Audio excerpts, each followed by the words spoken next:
Sveiki! Mēs esam šodien atnākuši uz Centra autoskolas skolas vadīšanas eksāmeni, ja? Tieši tā. Jā. Čau! Zigmārs, viņš Centra autoskolā pieņem braukšanas eksāmenus. Tāpēc šodien viņš arī skatīsies, vai es, kurai ir jau autovadītāja tiesības, gandrīz 15 gadu stāžs, vispār varētu nokārtot tiesības autoskolā. Ja tas būtu nepieciešams. Bet ņemsim vērā, kad es pārsvarā ikdienā vadu auto ar automātisko pārnesumu kārbu. Šoreiz mums ir manuālā.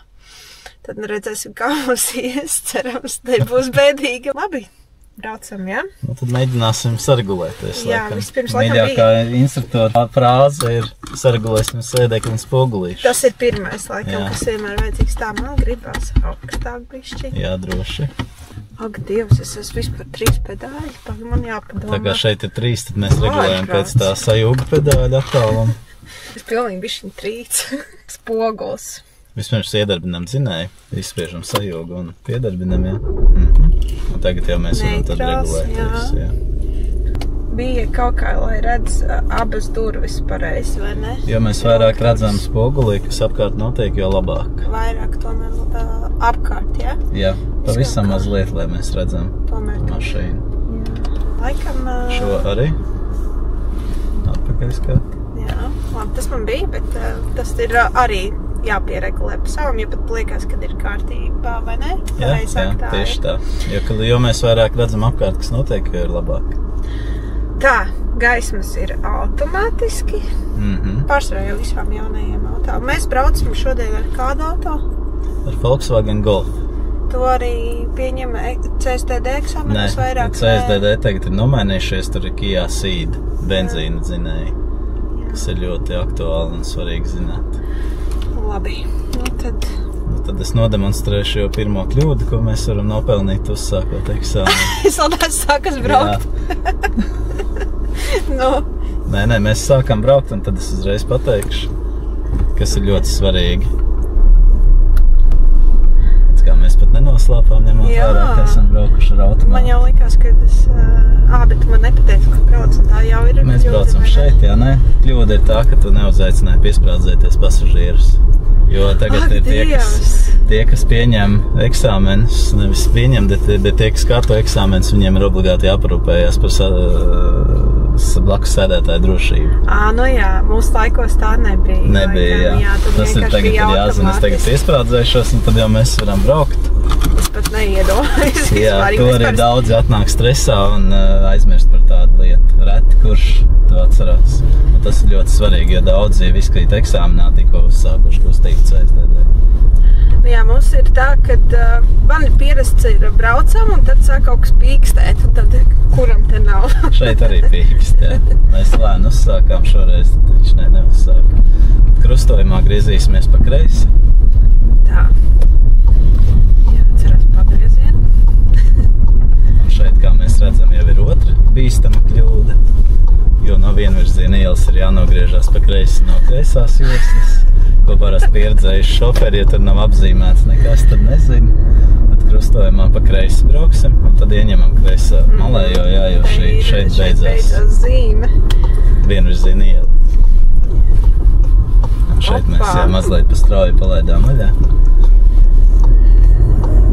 Es reāli nenolikt eksāmenu ārprāts jau, cik mēs ilgi braucam. Bet tas ir normāli, jo ikdienā, kad brauc cilvēki, šādā vietā nemaz nav. Tā, kad viņi ievērot tās noteikumus. Ja ir apzīmējumi, tā kā Rīgas centrā, viss ar līnijas un viss, tad jau cilvēki cenšas ievērot, bet tāpat kļūdās un nogriežās nepareizi, kas arī rada draudus ceļu satiksmes drošībai. Tā, kur mēs brauksim? Pa kreisi krustojumā.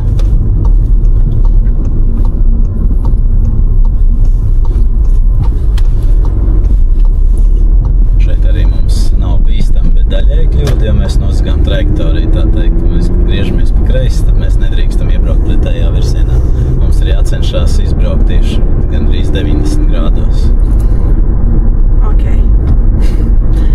Tā, es jau bišķiņ, man liekas, ieskrējos. 50.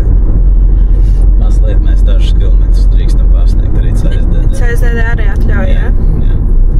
Līdz 10 vai 5? 10%. Jāsaka, laikam tā, cik man te lielākā daļa instruktori saka. Jo kādreiz varēja pārsniegt 4 bez kļūdām, tikko no 5 līdz 9 tā bija nenozīmīga kļūda, no 10 līdz 19 laikam bija vidēja kļūda, un ja vairāk par 20, tad jau ir bīstama kļūda, tad jau nenokārto eksāmenu.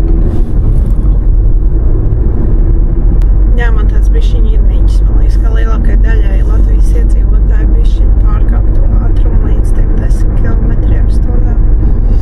Krustojumā griezīsimies pa kreisi.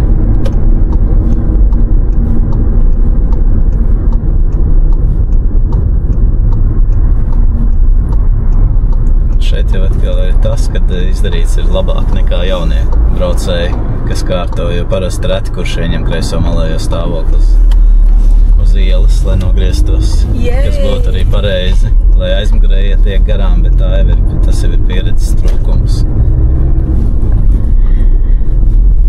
Jā, es bišķiņ piedomāju, jo ikdienā, reāli tam, kurš brauc pēc šādiem noteikumiem. Ir tīpaši, ja ir vienvirzieni kaut kādi, vienvirzienos ir ok, ja tu redzi, ka tas ir vienvirziens. Ja tu pēkšņi kaut kur iebrauc, es pat tagad, kad es braucu pa Rīgu, šis ir vienvirziens, un es tikai močīju pa vienu pusi. Svarīgi vienmēr ieskatīties, ja griežās pa kreisi arī spoguli, lai nebrauc kāds mocis garām vai skūteris, jo viņus ir visgrūtāk pamanīt. Man šitā bija, es arī, ka uz močiem kārtoju tiesības, un tad braukšanas sākās, un man visu laiku instruktors aizrādīja to, ka kaut kur es arī jau ieskrējusies, lai gan tur viņam dzīvojamā zona, un es ar moci jau uz 55 rodas dzīvojamā zona. Kā CSDD eksāmenā arī kaut kur pa Ķekavu arī ved, vai ir kaut kāds? Kādreiz lika atbraukt līdz Ķekavai un apgriezties pie ledenītes, tagad tur gan ir pārbūvēts, un laikam tur vairs neliek griezties, bet līdz aplim viņa aizbrauc citreiz, līdz Ķekavas aplim, kas ir skaists. Viņa arī ātrgaitas ceļu izmanto arī. Jā, un tur ir tas posms interesantais, kur ir it kā ātrgaitas ceļš, bet tad ir 90, un tad ir krustojums līdz krustojuma 70, un līdz ko krustojums 90, ko pat cilvēki, kas ikdienā tur brauc, to, man liekas, neievēro.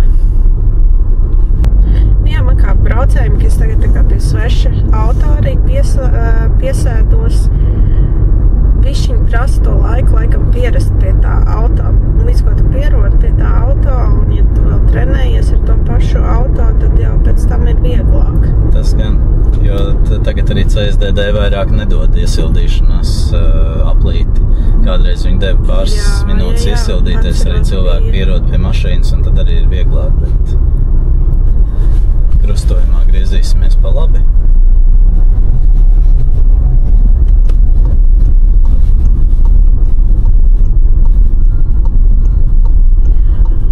Drekviņus situācijas redzēja arī ir zīme 30, vai ne? Jā. Dēļ ceļa remonts, tas segums ir tāds, kā ir, bet maksimālais atļautais ātrums ir 30.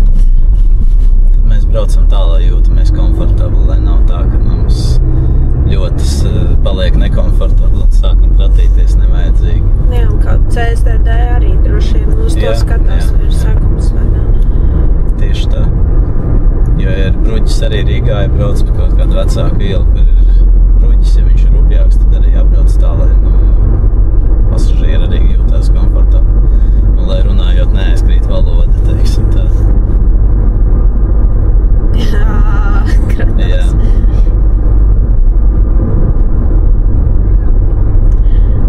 Tā, es redzu, ka ja es brauktu ikdienā, es neko droši vien šeit nedarītu, bet te ir vēl braucējs, un laikam pēc noteikumiem bija kaut kā šādi jādara, jā. Svarīgi pārliecināties pirms manevra, lai viss tas droši veicams. Jā, spoguļos jāpaskatās. Tieši tā. Šeit brauksim pa galveno ceļu. Jo, ja CSDD neko neteikt, tad būtu jābrauc taisni, un lai mēs aizbrauktu taisni, ir jāskatās, kas mums tuvējās no labās puses, jo galvenais ceļš maina virzienu. Jo uz to arī viņi, tas atceros, kad es vēl pats mācīju braukt, tad viņi uz to ļoti ķēra es arī iekritu. Es nenokārtoju tiesības pirmo reizi. Jā. Un vienā no eksāmeniem es arī iekritu ar to, ka man neko nesaka. Ja neko nesaka, es aizbraucu pa galveno ceļu. Un man pasaka, nē, vajadzēja taisni turpināt. Ar to arī beidzās.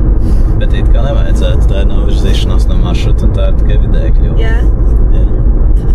Varbūt agrāk bija kaut kā savādāk. Varbūt tur salasījās, varbūt vēl kaut kas bija mazums līnija vai ātrums kaut kas pārsniegts, un tad, ja ir vairāk par 3 kļūdām, tad vidējām, tad arī nenoliek. Nu, ko darīt? Es pieņemsim tagad arī eksāmenātu brauc, un varbūt neredzēju zīmi. Nu, mēs esam apdzīvotā vietā, es zinu, ka šeit ir 50. Jā. Jo tad, kad mēs redzam, ka esam izbraukuši no apdzīvotas vietas, vai arī atceramies tādu zīmi, kad ir bijusi, tad jau ir 90, ja nav nekādas citas zīmes. Bet apdzīvotā vietā 50. Man eksāmeni kārtojot ir ļoti jāuzmanās arī no dzīvojamām zonām, kur ir zīmes. Jo arī tur viņi mēdz iegriezties tieši tādos krustojumos, kur tās zīmes ir grūti pamanāmas. Un tad cilvēki vienkārši ieskrienās un nemaz nebrauc ar atļautu, kas ir pārsniedz. Cik pieņemsim arī skatās, ja ir tai pašā apdzīvotā vietā, piemēram,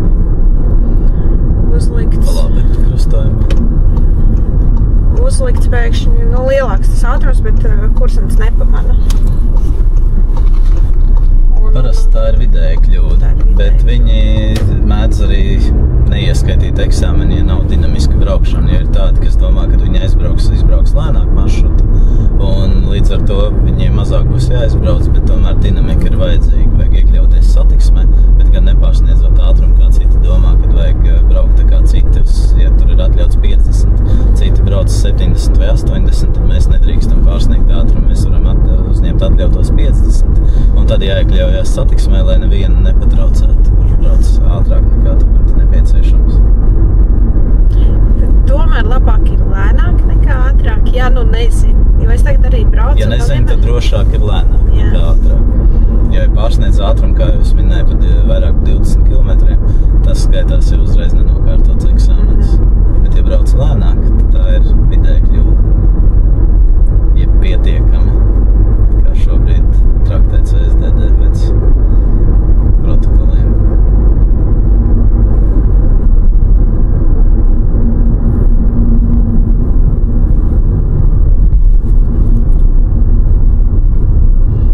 Un arī pieņemsim tas ātrums jāsamazina eksāmenos ir pakāpeniski vai ieteicums jau kāda pirms tam vai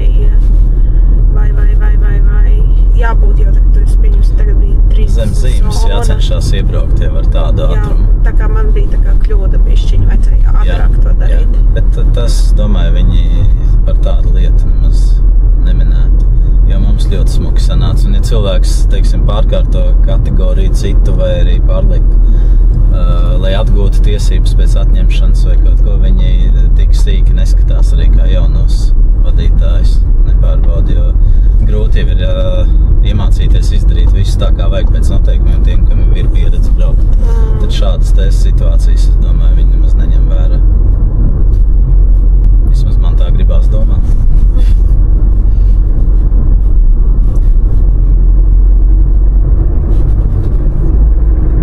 Krustojumā griezīsimies pa labi.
tagad ir tā, ka viss notiek uz ielas. Mācību laukuma, protams, ir, bet parkošanās un apgriešanās notiek uz ielas un reāli nedrīkst arī nevienu patraucēt. Reālās jā.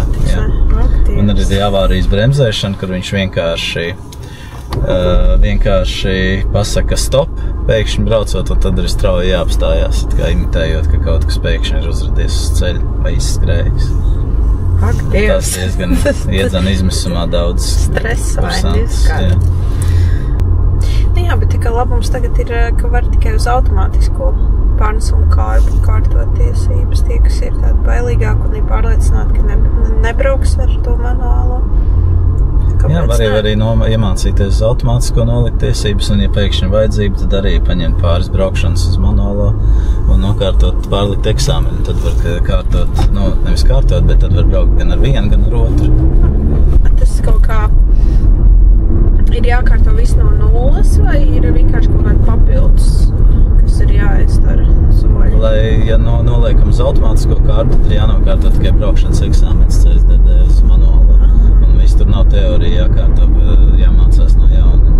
Tas it kā ir ērtāk, bet jebkurā gadījumā, man liekas, tev jau arī droši vien krustojumā tad vēl apgriežamies. Kad tu arī kārtoji, taču arī izvēlējies braukt ar manuālo kārbu, jo tas tomēr noroda vairāk. Nebija opcija.